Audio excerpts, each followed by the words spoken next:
wanna be down with the king. It's the Sports Kings. Sports Kings. Big Mike. He might fall off the wagon in the next 10 minutes. And Rob Calloway. It's about bringing talent. It's not about all the flash and glitz and glam. Not your average sports talk show. The Sports Kings. This is NFL legend, work done. This your boy D. Howard, a.k.a. Superman. I'm Jerome Bettis, the bus. It's Cam Newton. Holla at your boy, already. This is Hank Aaron, and I'm down with the King. Tell a friend, Kings is back.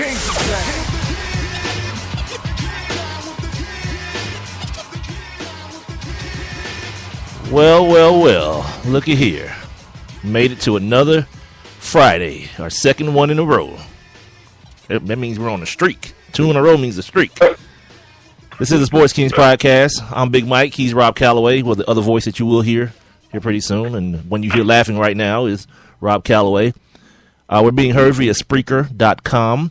Please get in touch with us at your listening while you're enjoying this podcast at Sports Kings Live on Twitter, Instagram, and Facebook.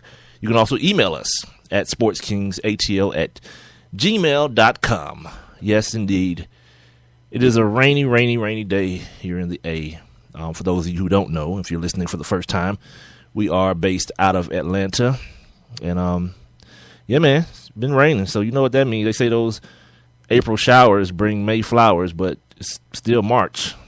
But that means, yeah, some of us going to have to get out there and start cutting grass here in a minute. Please believe this that. weather's crazy. That's all I'll say. Well, yeah, man, climate change is real. Like, don't believe these fools that's talking about there's no such thing as climate change and all that. Nah, it's real, cuz I was watching. You ever seen? Go ahead. No, I'm saying, but you know it could be worse. I mean, today is the anniversary, the 22nd anniversary, if I'm not mistaken, of the blizzard that we had right here in Atlanta back in, what was that, 93? And so it could be worse. It could be worse. I guess. I don't know. I mean, it's a little bit of precipitation. It'll pass. And then it'll be like 90 degrees on Monday or something. And you and all your cousins will be out there with flip-flops and Daisy Dukes on and white beaters. You know how y'all do it over there in Decatur. How we do it over here in Decatur? Yeah, dog. I live in Lithonia now. You're like 5 minutes away? Yeah. Like but you moved 5 minutes away from Decatur, so now like you're proper? Come on, don't act like you don't know. Like this is where people from Decatur move when they feel like they came up. I'm like, yeah, I moved to Lithonia, or I moved to Stone Mountain. Anybody from Decatur who feel like they came up, it's like, yes, I moved to Lithonia. I moved to Stone Mountain now. I no longer live in Decatur. Yeah, I'm 5 minutes away. I can still see you from the mountain. Yeah, I can still see you. Damn right. Yeah. Okay, today's show. Yeah, it's going to be a slapstick type of deal today. It's been pretty dry. A lot of college basketball going on today. And to be honest with you, I hadn't paid attention to very much of it. It's been on, like, ambiently, like in the background, but hadn't really paid a whole lot of attention to it. Saw some of that Wisconsin-Michigan situation go down, and Wisconsin kind of, just played around with them boys for a minute. Didn't even give the Kentucky-Florida game any of my attention because I knew how it was going to turn out, and it did exactly what I thought it was going to do. So, wasn't no need for that. As we're recording this podcast, Virginia, another team that's expecting to get a number one seed in the tournament. By the way, Selection Sunday is this Sunday coming up for the NCAA tournament. So Virginia's another team that is expecting to get a number one seed. Very, very strong defensive team. I've only seen them play once, and that was just the other day. But I've been hearing about them all year. So while we're recording this, I'll be peeking up at the TV every now and then to watch that. But otherwise, man, we same thing's been going on since Tuesday. NFL signings have been happening.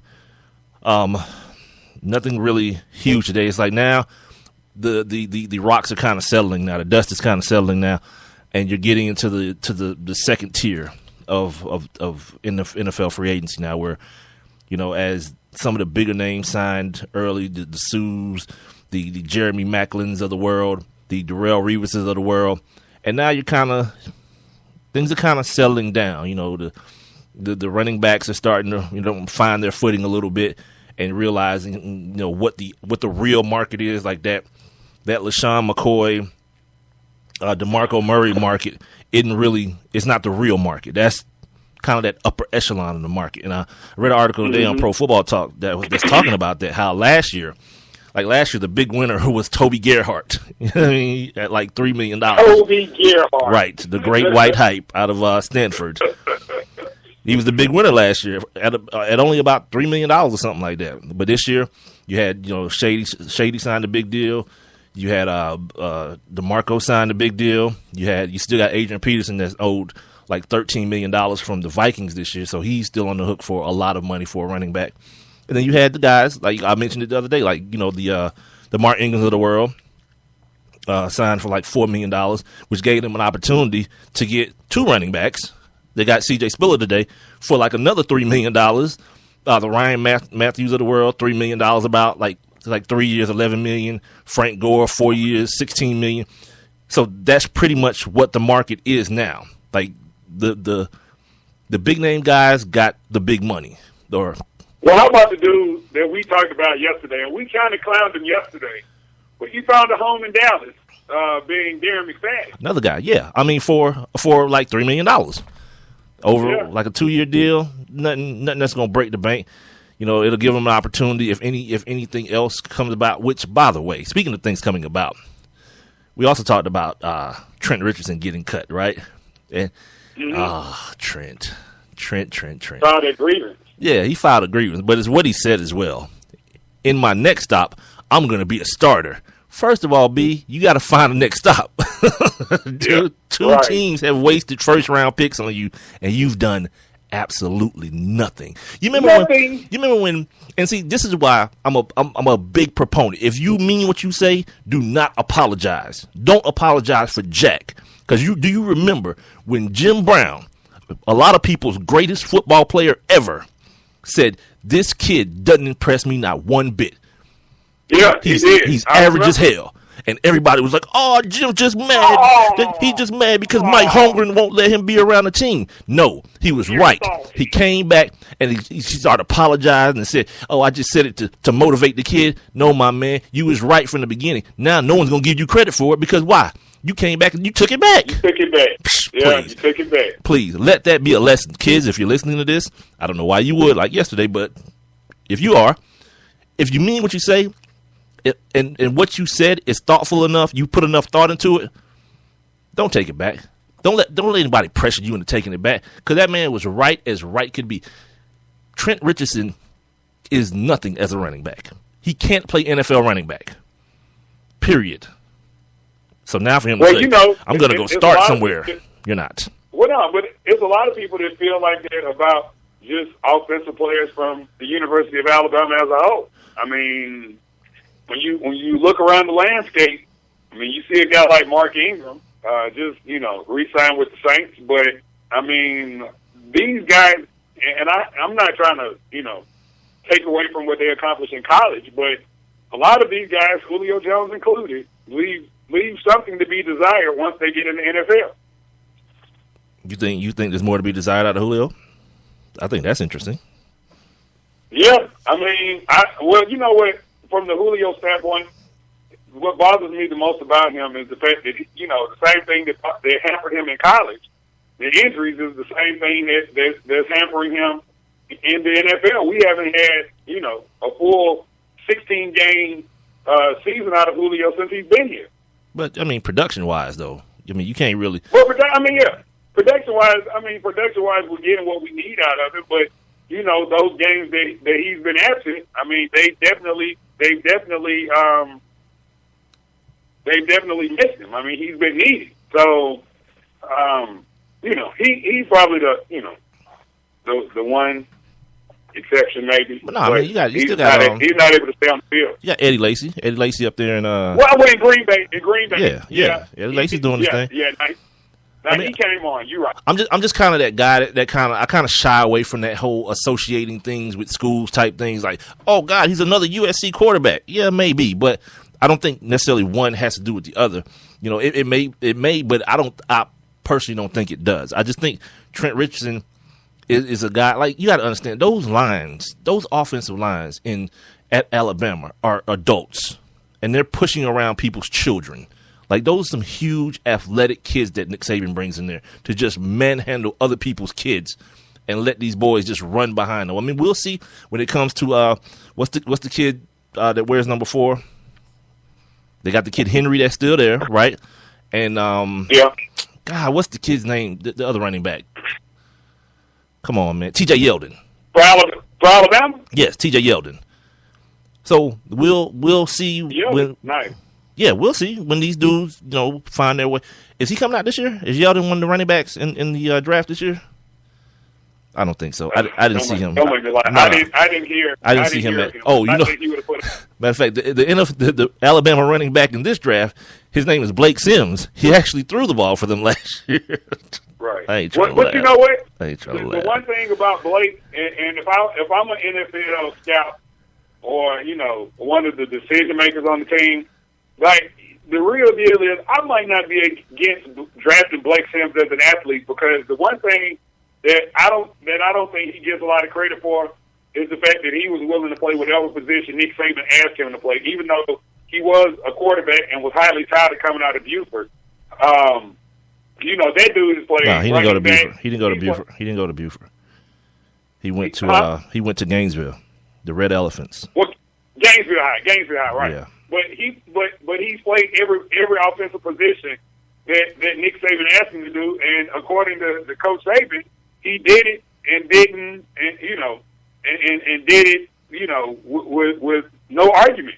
And so, the one thing about a lot of these guys is when they feel like they play quarterback, they don't want to do anything else. Well, here's the thing too. There's two things. First of all, you're Blake Sims. 1, 2, AJ McCarron is there, and then 3, you play for Nick Saban. Like, you not telling him no. Like, nah, dog, I ain't gonna play no running back. Okay, cool. I'm gonna recruit a dude next year that's gonna do whatever I ask him to do. Have fun at Alabama Tech. Yeah, you don't have no choice. Like that's like saying this kid that was here, like DJ Shockley back in the day. Like DJ Shockley was just gonna do what he wanted to do. You was gonna sit your butt behind David Green and wait your turn, or we'll holler at you at Howard somewhere. It's that simple. Yeah, this is big time football. I'm not giving Blake Sims any credit for anything, because me personally, all that, and we've talked to my man about this, and I couldn't understand for the life of me, like, what in the hell, that whole cult, like these big time colleges have this kind of cultish feel to them. It's the same thing that's going on right now at Ohio State. We talked about, like, what the hell has these 3 kids up there fighting over one spot? One who definitely don't have to be. Right. When they could easily go somewhere and play. Braxton Miller could be at Florida State or Florida right now. Right. That should be a 2-man race. Braxton Miller should have been out there in December. Right. Gone. But for whatever reason, it's that cultish nature of big time college athletics, where it's about my team and I love my guys and these are my brothers. Yeah, you costing yourself bread, Holmes. That's costing you money to be up there playing around. Aaron Murray. Aaron Murray, I would have to say, is the biggest, right here locally. He would have to be the guy that when you talk about that, that comes to my mind, because following his junior year, he had some people do evaluations and they said he wasn't really going to go that high, so he made the decision not to forgo his final year at Georgia. But he was a guy that I remember this quote vividly, because it kind of bothered me. But he was like, why would I leave the University of Georgia at this point, when there's so much on the line for Georgia? And basically what he was saying was he was the big man on campus, so he didn't understand why people felt like he should leave and then run the chance of, just being some regular guy on the NFL roster. And I'm like, for real? Well, no, I'm not that mad at that situation, but because he can't predict his ACL being torn, but he knew he was going to play next year. They have 3 guys for one position. Two of those dudes know they won't play.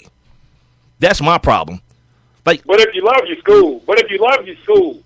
If you love your school the way you say you do, if you love Georgia the way you say you do, Go on and let somebody else get that experience. Nah, that ain't his responsibility. If you better than me, beat me out. Especially if you're what's